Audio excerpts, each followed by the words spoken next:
Welcome to A Veil of Crime, where the shadows of history and crime intersect. Tonight, we delve into a case that shocked not just a community, but the entire nation. This is the story of Susan Smith, a mother whose actions in 1994 left scars of disbelief, sorrow, and outrage that remain etched in American memory. On the night of October 25th, 1994, Union, South Carolina became the epicenter of a national tragedy. Susan Lee Vaughn Smith, a 23-year-old mother of two, reported to police that an African-American man had carjacked her Mazda protege at gunpoint, driving away with her two young sons, 3-year-old Michael and 14-month-old Alexander, still strapped in their car seats. The news triggered a frantic search across the state, drawing hundreds of volunteers, law enforcement officers, and media outlets. For 9 agonizing days, the story dominated headlines. Susan Smith appeared before cameras, pleading tearfully for her son's safe return, capturing the nation's sympathy. Communities held vigils, strangers sent prayers, and the FBI scoured highways and neighborhoods for any trace of the missing boys. The alleged carjacking intensified racial tensions in the South, as police pursued leads based on a false suspect description provided by Smith. But behind her weeping facade was a devastating truth.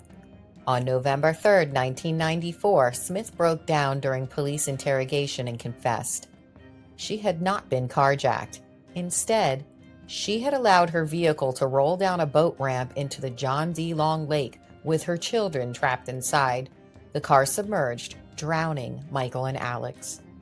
The motive stunned investigators. At the time, Smith was entangled in a troubled personal life, estranged from her husband, David Smith, and involved in an affair with a wealthy local man who reportedly did not want children. Prosecutors argued that Susan viewed her sons as obstacles to the relationship and to the life that she envisioned for herself.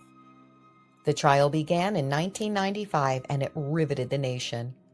The prosecution depicted her as a cold and selfish woman, driven by personal desires.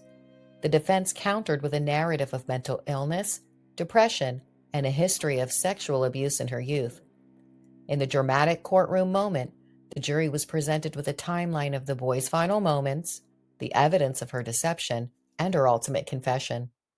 On July 22, 1995, the jury convicted Susan Smith of 2 counts of murder. She was sentenced to life imprisonment with the possibility of parole after 30 years. She is currently incarcerated at Leith Correctional Institute in South Carolina. She was eligible for parole in 2024, but ultimately denied.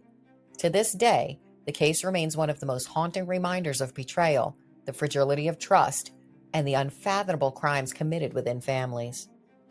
The story of Susan Smith is not just about a crime. It is about the shattering of innocence, the grief of a father in a community, and the scars of a nation forced to reconcile with the darkest depths of human desperation. This has been another episode of A Veil of Crime. Susan Smith's case remains a cautionary tale about deception, the vulnerabilities of children, and the devastating consequences of personal choices. As we peel back the veil of history, we remember Michael and Alexander Smith, 2 young lives stolen far too soon. If you found this episode meaningful, please like, share, and subscribe to help keep their memory alive and to support the stories that must never be forgotten.